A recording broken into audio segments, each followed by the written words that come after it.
तमिलनाडु के स्टूडेंट्स की एनर्जी, उनकी क्यूरियोसिटी ने मुझे बहुत प्रभावित किया। आइए देखते हैं। बड़ा कम तो आप लोगों को कुछ खाने पीने को मिला कि नहीं? क्या मिला? नहीं, हमें घर से लेके आए थे। I couldn't believe my eyes when I saw him. First, I'd expected like a dynamic, dramatic entry because he is the prime minister after all. But it was very simple, humble and down to earth. वो जब अंदर आए बस like goosebumps आने लग गए. It was really great. ऐसा है कि मैं कई वर्षों से 10th और 12th के जो बच्चे हैं उनसे बातचीत करता रहता हूँ, परीक्षा पे चर्चा। और मैं बातचीत करता हूँ कुछ सीखने के लिए। मेरे लिए बहुत बड़ा ये सीखने का कार्यक्रम होता है, ये सिखाने का कार्यक्रम नहीं। तो मैं आज तमिलनाडु के नौजवानों को इसलिए मिल रहा हूँ कि मुझे कुछ सीखना है। तो आप में से अगर कोई कुछ बातें करना चाहते हो, अपनी बात बताना चाहते हो, मुझे सुनना है। कौन शुरू करेगा? छवि जैन है मेरा नाम। मुझे स्टार्टअप करना है, तो मुझे किन किन विषय की जानकारी चाहिए और एजुकेशनल लेवल पे मुझे क्या करना होगा जिससे मुझे स्टार्टअप के लिए मदद मिल सके। आपकी बात एकदम सही है। मैं भी आजकल जब भी किसी नौजवान से मिलता हूँ तो तुरंत कहते हैं स्टार्टअप। पहले आपका ध्यान इस बात पे होना चाहिए कि आप क्या करना चाहते हैं। कुछ स्टार्टअप ऐसे हैं जो सिर्फ टेक्नोलॉजी में इनोवेशन करना चाहते हैं। किसी को लगता है मैं ड्रोन बनाऊं, किसी को लगता है कि मैं घर में बिजली की व्यवस्था ऐसी खड़ी कर दूं। अपने किसी 4 दोस्तों को देख जानती होगी जो टेक्नोलॉजी में एक्सपर्ट हैं। एक आध दोस्त है फाइनेंस में एक्सपर्ट है। चलो 4 लोगों की टोली बना दे, साइड में अपन स्टार्टअप शुरू करते हैं। जरूर नहीं कोई स्टार्टअप के लिए कोई 25 साल की उम्र चाहिए, आप कभी भी शुरू कर सकते हैं। छोटे छोटे स्टार्टअप से भी काम शुरू हो सकता है। तो मैं समझता हूँ कि अगर आपकी रुचि है तो बहुत अच्छी बात है। कुछ स्टार्टअप चलाते हैं तुमको मिलने जाना और एक प्रोजेक्ट रिपोर्ट बनाओ, उनको बताना चाहिए मैं तो स्कूल से हूँ, मैं स्कूल का प्रोजेक्ट बना रहा हूँ। तो वो छुपाएगा नहीं, आपसे बताएगा। तो धीरे धीरे आपको ज्ञान भी मिलेगा कैसे कर सकते हैं। सर, हमेशा मुझे ये डर रहता है कि कहीं मैं पढ़ाई में ज्यादा फोकस करूँ तो मैं अपनी पैशन खो दूँ। अगर मैं अपने पैशन पे ज्यादा फोकस करूँ तो मेरी पढ़ाई छूट जाएगी। दोनों के बीच में बैलेंस कैसे लाऊं? देखिए, पहली बात है कि 2 अलग चीजें, ऐसा आप मानते क्यों हैं? दोनों उपयोगी हैं। जैसे मान लीजिए आपको आर्ट का शौक है? और आपने साइंस का कोई विषय पढ़ा और उसमें कोई लैब की चर्चा है और कुछ केमिकल मिलाने की चर्चा है। तो आप ऐसा कीजिए, कागज लीजिए, लैब बनाए, कागज पे पेंटिंग कर लैब बनाए। फिर जो केमिकल पढ़ने के थे हर बोतल में केमिकल का नाम लिखे। फिर आप पढ़ने में आया था कि भाई इस केमिकल को मिलाने से ऐसा कलर बनता है, तो एक दूसरा चित्र बनाइए, उस पॉट के अंदर वो colour.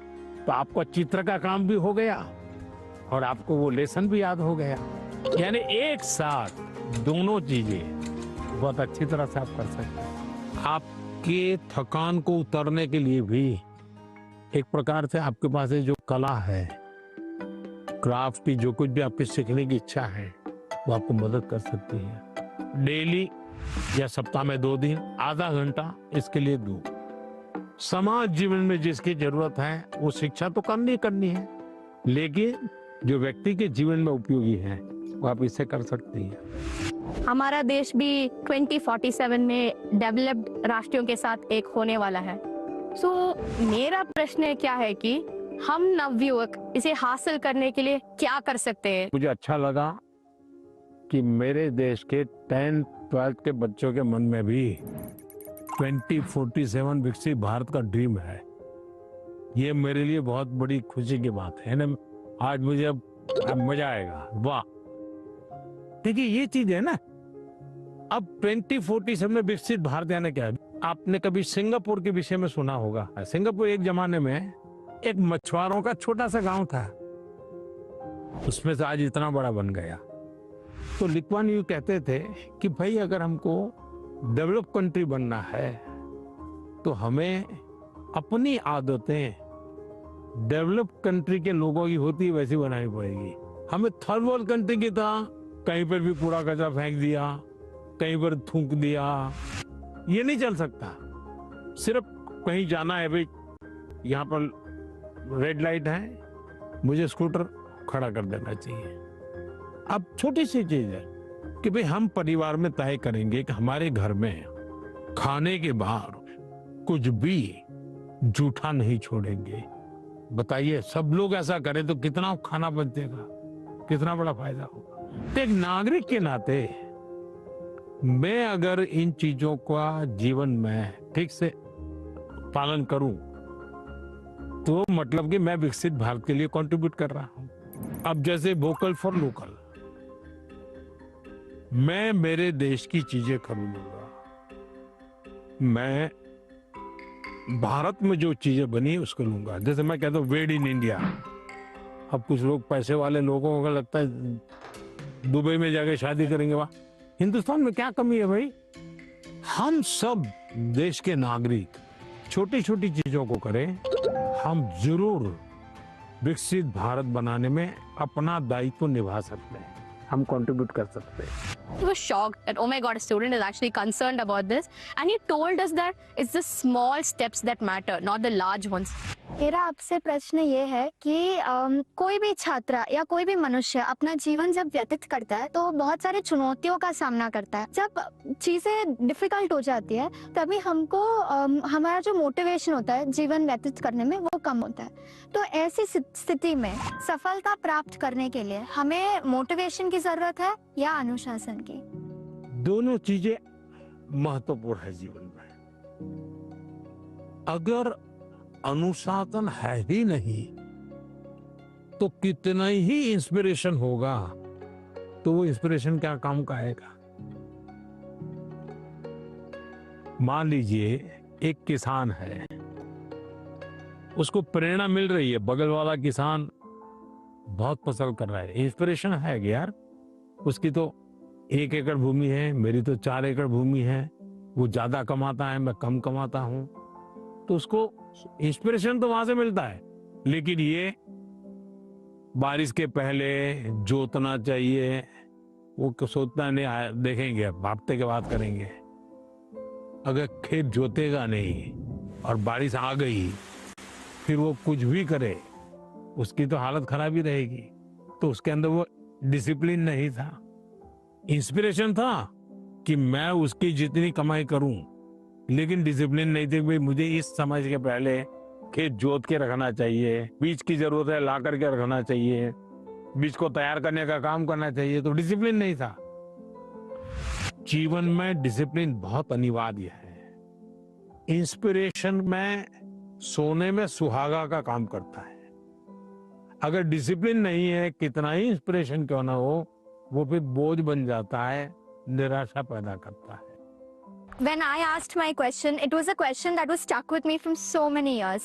Now, finally, I feel great and honored to get a clarity from a person who I've looked up to. Sir, आजकल के ज़माने में एआई का प्रभाव बढ़ते ही जा रहा है। हम देख सकते हैं कि कई कंपनियों में इंसान नहीं बल्कि एआई एम्प्लॉइज भी होते हैं। तो मेरा ये सवाल है कि क्या हम एआई को डरना है और हम अपने फ्यूचर करियर लेने के समय क्या क्या याद रखना चाहिए?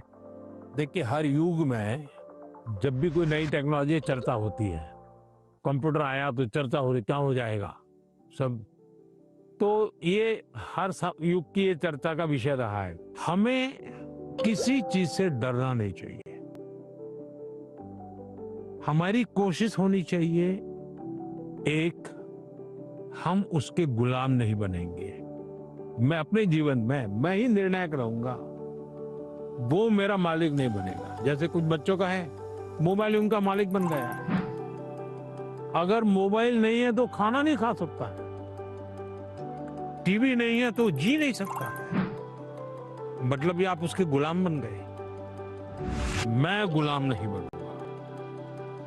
एक बार मन में ये पक्का कर, हर टेक्नोलॉजी का हम ज्यादा उपयोग कर सकते हैं। अगर मैं एआई को पूछूं मुझे ये किताब कहाँ से मिलेगी, कौन सी है, इस विषय पे अच्छी किताब कौन सी है, हो सकता है वो गाइड करे। आपको ये काम आएगा। लेकिन तुम कहोगे मैं ही पढ़ूंगा, तुम ही मुझे बता दो अंदर क्या है, तो फिर गड़बड़। और हमेशा ही नेचर ऑफ जॉब बदलेगा, नेचर ऑफ जॉब बदलना है।